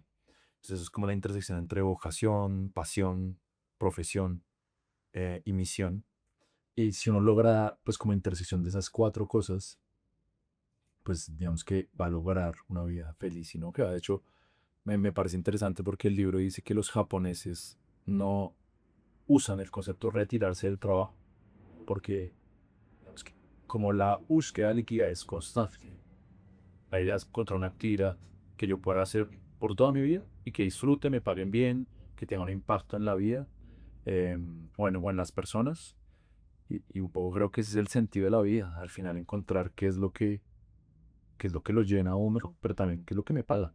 Y ahorita lo estamos hablando, ¿no? Generación de contenido, impactar a la gente positivamente, renunciar a todo para, pues eso también es un poquito el afán inconsciente o consciente de buscar el Ikigai, buscar ese sentido de la vida. Y creo que, pues, yo estoy constantemente buscando qué es lo que de verdad me apasiona, qué es lo que también me trae retribución, porque todos necesitamos plata para vivir, pero también cuál es el impacto que estoy generando en el mundo. Entonces, recientemente estoy muy conectado como a ese concepto y a equilibrar mi vida pues para encontrarlo. ¿Usted cómo gestiona los momentos de estrés, incertidumbre, volatilidad? Yo creo que desde que estoy en Druid ha sido pues un reto y como encontrar cómo pasar esos momentos. Yo creo que mucho a través del ejercicio. El ejercicio sin duda. Estresado va a hacer ejercicio. Eh, Feliz va a hacer ejercicio. Entonces como que todos los caminos llevan al ejercicio. Me he alejado mucho como de los hábitos que creo que uno tiene cuando sale de la universidad, como de tomar la banca de inversión. Mejor dicho, yo trabajaba de 7 a 10 de la noche o a 11 de la noche y los fines de semana eso era rumba. Y pues ese ciclo se vuelve un tema súper fuerte. Y hoy en día pues es más con el ejercicio y también con amigos y la familia. Yo soy muy familiar y creo que encontrar esos pilares de vida que para mí son el ejercicio, la familia, los amigos y el trabajo, digamos que lo conectan a uno con cómo lleva el día a día. Y algo importante que últimamente he pensado mucho y lo he comunicado con otros emprendedores es, no hay que definirse por la empresa de uno. O sea, no hay que, Simón no está definido por Drugo. Simón es mucho más que Drugo. Y creo que tener eso claro, que así no esté Drugo, pues Simón sigue siendo un Simón amigo, un Simón deportista, un Simón hijo, un Simón novio. Y creo que pues todos esos aspectos de la vida pues tienen que estar en un buen balance y si alguno falla, están los otros para soportar, digamos, que lo que ocurre en los otros. Quiero que usted nos explique una cosa y es que usted que es maratonista, al final en las maratones hay un momento donde lo hablábamos, uno dice, ya no doy más, ya las piernas no me dan más, siento calambres en todo el cuerpo, esto es insoportable. Y yo siento que así como eso uno lo puede vivir en una maratón, uno lo puede vivir en el emprendimiento o en su carrera profesional. Entonces, quiero que nos cuente sobre una experiencia en la carrera profesional o ahora emprendiendo con Drew, en donde usted dijo, no hay más, ya las piernas no me responden. ¿Qué hizo? ¿Qué fue lo que pasó? ¿Y qué hizo para salir adelante? Yo creo que fue el año pasado, Andrew. Fue un momento bastante como fuerte a nivel de trabajo, a nivel de estrés. Estábamos como lanzando México. Estábamos en ese proceso de como la ronda de inversión. Y pues hasta ahora, hace 2 meses o 3 meses, fuimos flujo de caja positivo, entonces siempre quemamos plata. Y obviamente pues empieza el susto en donde la caja se va acabando y pues como tienes un equipo, hay que responder. Y creo que eso fue el año pasado, un poco, sí, como hacia agosto, septiembre. Un momento muy difícil a nivel personal, pero creo que ayudó mucho la familia. em, sí, rodearse de la familia, de los amigos. Y me ayudó mucho la maratón. O sea, como la maratón era algo que yo me había propuesto y como que no podía quedarme en la cama. En la mañana tenía que pues, levantarme a correr y ya eso de una vez lo activaba uno para, así no tuviera muchas ganas de trabajar, bueno, pues hay que trabajar. Porque a veces no se habla tanto de ese otro lado, ¿no? Ese otro lado pues, de lo difícil que es como chupar todo lo malo, entre comillas, y no transmitírselo al equipo, ni al público en general, comérselo y pues seguir adelante. Y creo y yo cada vez intento hablar más de eso, ¿no? De la salud mental de los emprendedores, que no se habla un montón. Lo que uno muestra para afuera es que todo está bien. Y, y adentro hay mucho mierdero, a veces va muy bien, a veces no tan bien. Y cada vez creo que es más necesario que veamos ese otro lado, que conectemos con que pues a veces las cosas no salen tan bien y nos podemos apoyar y darnos, digamos, como espacio para no siempre ser el héroe, sino también estar mal y seguir adelante rodeándonos de las personas adecuadas. Y mire que eso que usted dice de la salud mental de los emprendedores, creo que es un tema del que no se habla mucho, se debería hablar mucho más. Pero como que creo que se ha normalizado un poco el hecho de que al final puedes con todo y puedes con todo solo. Entonces cargas con la empresa, pero cargas también con tu vida personal. Y es una vida que, a pesar de que en general puede parecer como que siempre estás con gente, estás en eventos, estás lanzando, estás con tu equipo, muchas veces te sientes solo. Hace poco me escuché un episodio de un podcast llamado The Instinto, que yo se los recomiendo a todos, el podcast más escuchado en Colombia actualmente sobre emprendimiento y demás. Y hicieron todo un episodio dedicado a salud mental en emprendedores. Entonces también se lo recomiendo. Tengo que escucharlo. Ahora, hay que encontrar el balance entre, pues, no victimizarse, porque al final, o sea, el foco es importante. Es decir, el que emprende tiene que emprender con una misión clara y un foco claro. Y pues también saber cuándo hay que dar un paso atrás y respirar. Y pues como rodearse de otro tipo de ambiente. Entonces, ese balance creo que es como importante encontrarlo, porque también tampoco podemos victimizarnos, mejor dicho, 10 años, entonces ¿para qué emprendió? Nadie lo obligó a emprender. Entonces creo que hablarlo más, pero tampoco quedarnos ahí, sino seguir para adelante y cuando es necesario parar, respirar, pensar, y volver a coger aliento para seguir. Y es lo que usted dice, al final yo siento que acá nadie nos está obligando a hacer esto, nadie nos está obligando a ser nuestro propio jefe, es nuestra decisión. Y cuando uno toma su propia decisión, uno se tiene que ser responsable. Claro, soy responsable. Quiero preguntarle algo y es que muchas personas dicen que es mejor tener talento o ser disciplinado. Pero, por ejemplo, hay personas que tienen las dos. Por ejemplo, yo siento que usted es una persona muy disciplinada, está reflejado en sus hábitos, pero es muy talentosa, está reflejado en su carrera. Pero usted qué prefiere, ser disciplinado o ser talentoso. Uf, qué buena pregunta. Yo hoy creo que si me ponen a escoger una de las dos, diría disciplina, más que talento. O sea, he conocido muchas personas muy cracks, muy talentosas en muchos aspectos de la vida, corte, academia, profesional, pero que lo desperdician a veces por no tener disciplina. Entonces creo que sin duda la disciplina puede llevar a sitios en donde solo talento pues no puede. Entonces sí creo que la constancia, el foco, la disciplina, la determinación son claves para lograr el objetivo que uno se proponga. Y al final creo que uno puede aprender lo que sea, ¿no? O sea, yo sí estoy convencido que si uno se propone algo, o al menos yo lo veo así, o lo puede lograr. La pregunta es si está dispuesto a sacrificar, porque tiene que sacrificar para lograr. Pero cualquiera puede correr un maratón, cualquiera puede aprender, pero hay que hacer sacrificios. O sea, no, de la noche a la mañana uno se vuelve emprendedor, de la noche a la mañana uno tiene 100.000 seguidores en las redes sociales. Hay que sacrificar, hay que trabajar, hay que ser disciplinado. Creo que cualquier persona lo puede hacer independientemente del talento o no, pero pues hay que tener determinación, hay que tener foco y hay que saber que pues tengo que sacrificar algunas cosas. Quiero que la pasemos a una sección más como personal y quiero preguntarle, ¿qué valor personal no negocia por nada del mundo? Yo diría que la honestidad. A mí me gustan las personas honestas y me gusta ser honesto. Y significa a veces incomodar, decir las cosas de frente y también recibir las cosas de frente, cosas que uno no quiere escuchar a veces. Pero, pero valoro mucho una persona que es capaz de comunicar las cosas directamente y honestamente.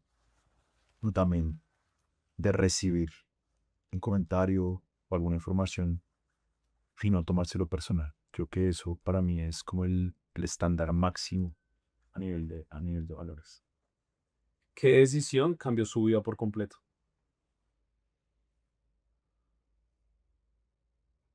Afeitarme, pedir un traje prestado de mi papá e ir a una entrevista en banca de inversión.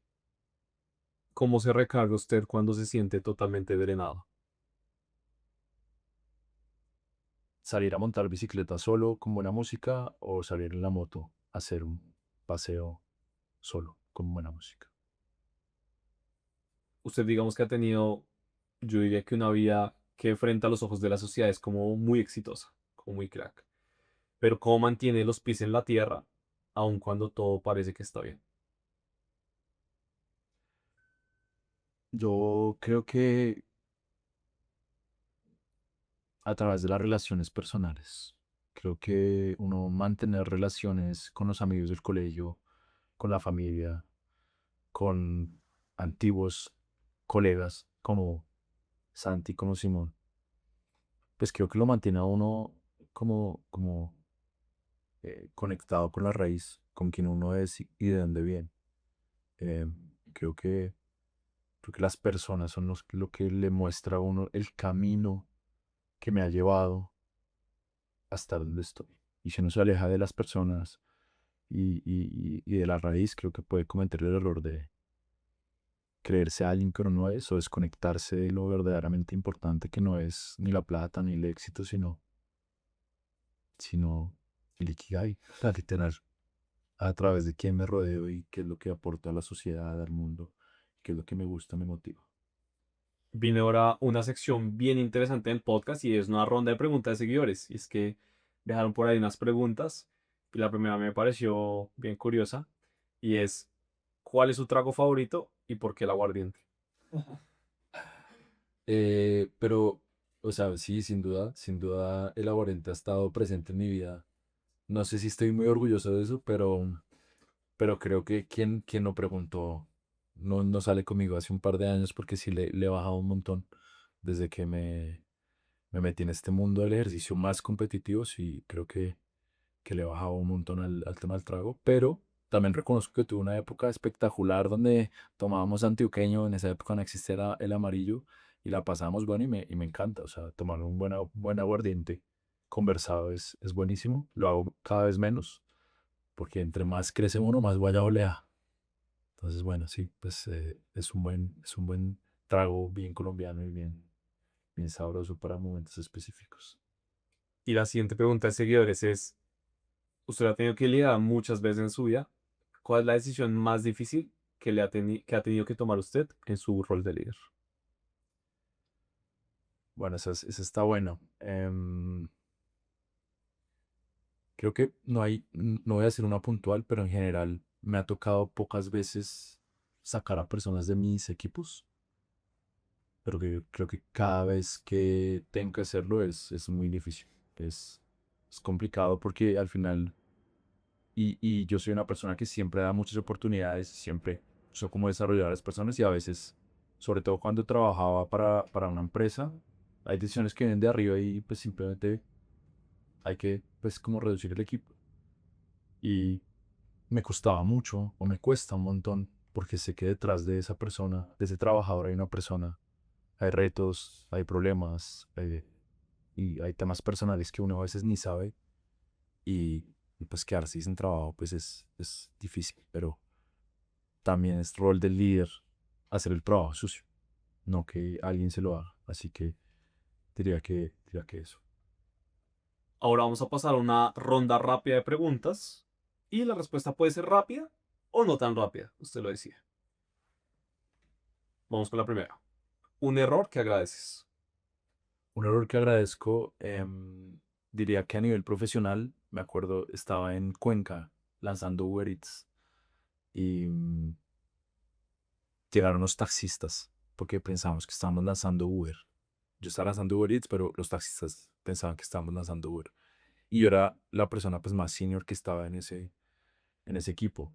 Y llegó la prensa y yo hablé con la prensa y en Uber hay unos estándares pues muy estrictos de quién puede y quién no puede hablar con la prensa.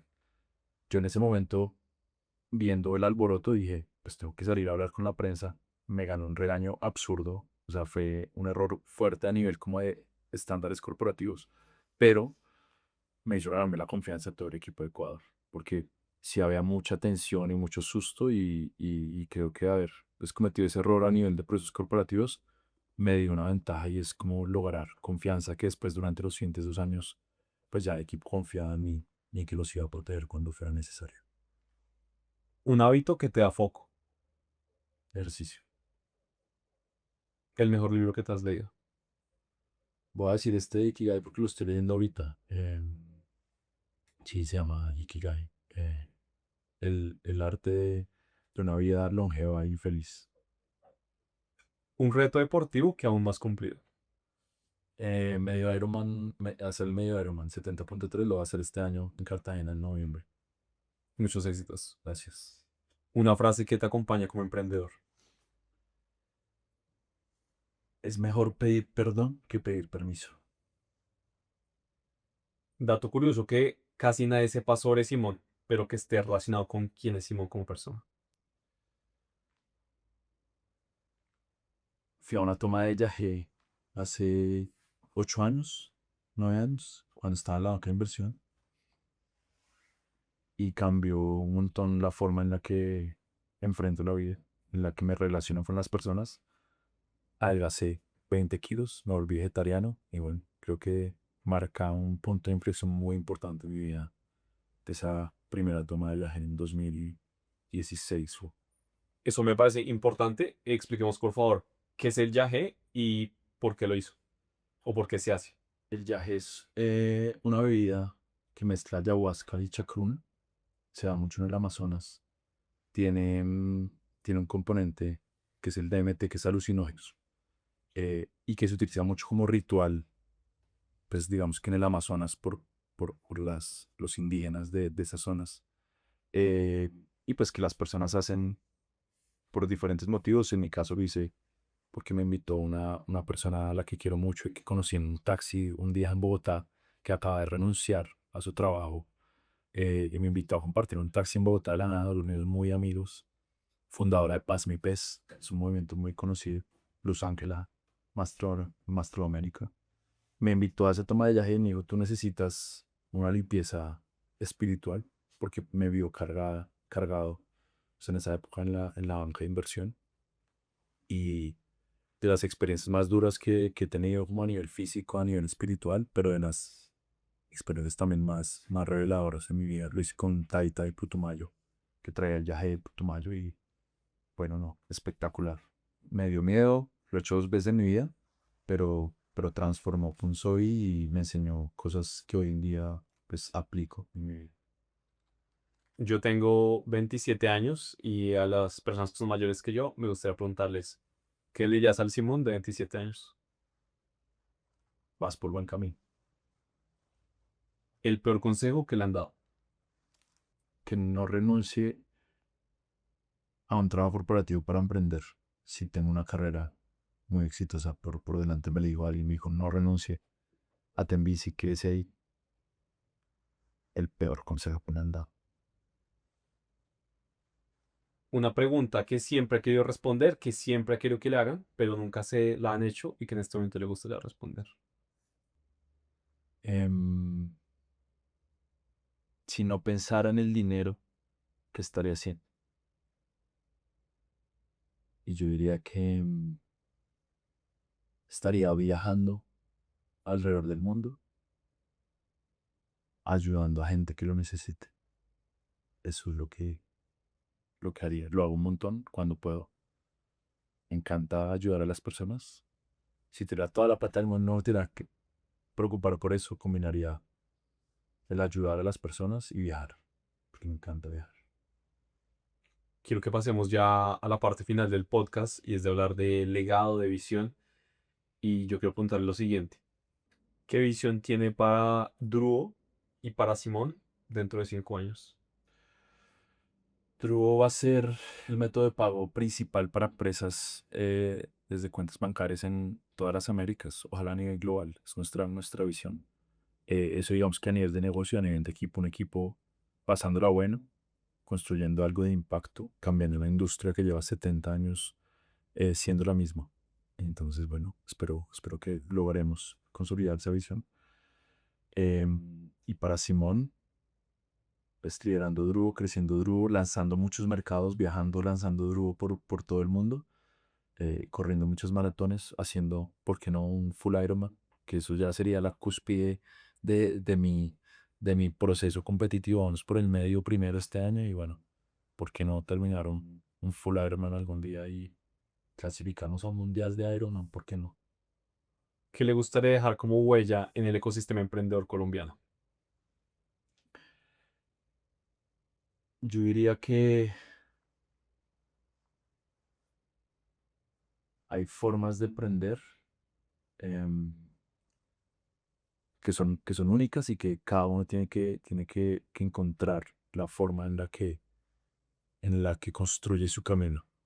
Y nosotros en Drugo pues hemos construido nuestro propio camino y lo que quisiera es que todos los emprendedores de Colombia encontraran su propio camino, no se dejaran llevar tal vez por lo que los medios, por lo que se ve a veces públicamente o en redes sociales, que encuentren su camino y que pues recuerden a Drugo como una de esas empresas que tal vez fue construyendo su propio camino. Y ya como Simón, diría que me recuerden como un emprendedor pues, que motiva conversaciones que muchas veces no sean como temas de salud mental, temas de ayudarnos, temas de lo malo que hay también tras de emprender y lo de que sí. Y voy a estar constantemente motivando esas conversaciones entre nosotros informalmente, formalmente, para que, para que también podamos ver que el emprendedor, pues, no solo es un héroe, sino también a veces sufre de obstáculos y caídas de las cuales se tienen que reponer. Si usted pudiera colocar una cartelera gigante en Bogotá y que todas las personas del país la pudieran leer, ¿qué diría? Wow. Em, Voy a ser un poco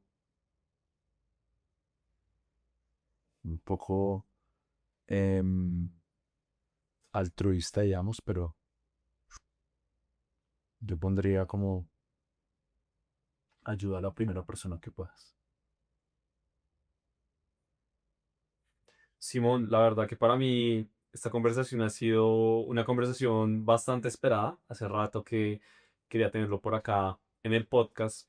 Y antes de finalizar, le quiero pedir dos cosas. La primera es que tenemos este libro, siempre es como una tradición del podcast. En este libro recopilar como una gran reflexión, un gran mensaje, una meditación que nuestros invitados quieran dejar para toda la audiencia, para todas las personas que vean esto hoy y en el futuro, que reflejen gran parte de lo que es su vida. Este es un libro que me dieron hace 9 años y acá estoy recopilando todos esos grandes aprendizajes de personas que tienen una historia increíble por contar. Y ya una vez hagamos esto, me gustaría pedirle cuál sería ese último mensaje que quiere dejar antes de finalizar el podcast. Buenísimo, buenísimo.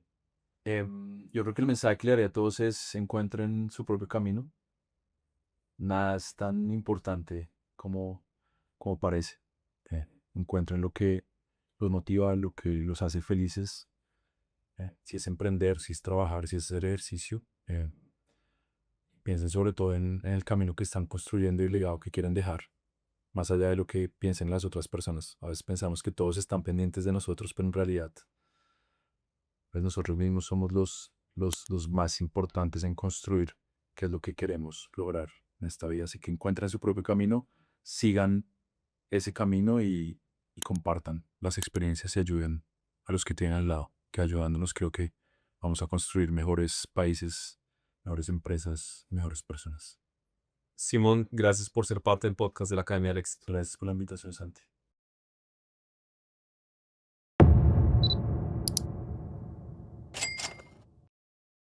Sabía que te ibas a quedar hasta el final y me alegra que te haya gustado el episodio. Es por eso que no te olvides suscribirte en el canal y por favor déjanos un like, un comentario de qué te pareció y ayúdanos a compartiendo este contenido. Recuerda que con estas acciones tuyas vamos a poder traer a los mejores invitados y crear el mejor podcast de toda la región. Nos vemos en el siguiente episodio.